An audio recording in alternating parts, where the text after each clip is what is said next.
Bill लेकर के आ रही है।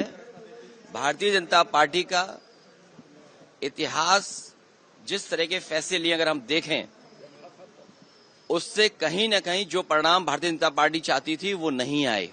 भारतीय जनता पार्टी का हर फैसला वोट के लिए, अपने लोगों को खुश करने के लिए। ये वक्फ बिल के खिलाफ समाजवादी पार्टी है, पहले भी थी, आगे भी रहेगी। जिस तरह के संशोधन भारतीय जनता पार्टी कर रही है, वो पूरा कंट्रोल अपने पास चाहते हैं। जो एडमिनिस्ट्रेटिव पावर है वो पूरा का पूरा अपने पास रखना चाहते हैं। इस देश ने वो समय भी देखा है कि जिस समय एडमिनिस्ट्रेटिव गलत फैसले की वजह से भारत की जो संस्कृति रही, भाईचारा रहा, उसके खिलाफ खाई पैदा की है।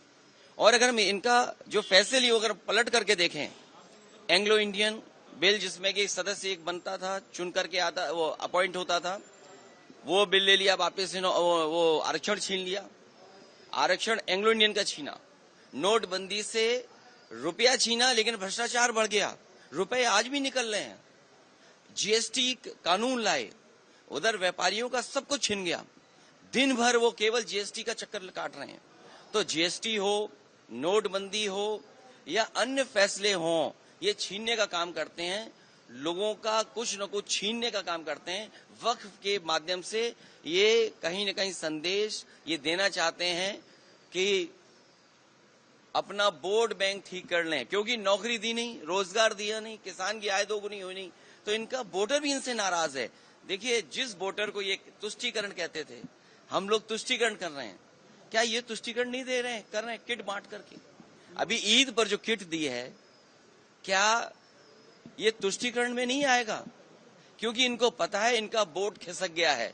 अभी तक तो ये हिंदू भाइयों को गुमराह करते थे, अब इनकी कोशिश है कि मुसलमान भाइयों को भी गुमराह कर दें। सर, वो कह रहे हैं वक्फ पे विपक्ष गुमराह कर रहा है। सर कह रहे हैं कि वक्फ पे विपक्ष आप एंग्लो इंडियन इन्होंने छीना, क्या विपक्ष ने गुमराह किया? आपने आरक्षण छीना, जो यहाँ पर लोकसभा में चुन करके आते थे, असेंबली में अपॉइंट होते थे, तो वो छीना आपने।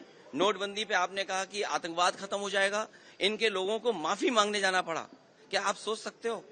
फौज के गलत फैसले की वजह से, हालांकि नई बात बनती ये कहने की है, लेकिन फिर भी कह रहे हैं, एक घटना ऐसी हुई जिसमें इनको माफी मांगनी पड़ी है फौज के बड़े अधिकारी को जाकर के, जो गलत एनकाउंटर हुआ था। तो इन्हीं की वजह से आतंकवाद बढ़ रहा है। नोटबंदी फैसला लिया, क्या भ्रष्टाचार नहीं बढ़ा? एक व्यापारी उत्तर प्रदेश में, जिसके इत्र व्यापारी था, कारोबारी, 250 करोड़ रुपए निकला था नोटबंदी के बाद, और ये कहा गया समाजवादी पार्टी का है।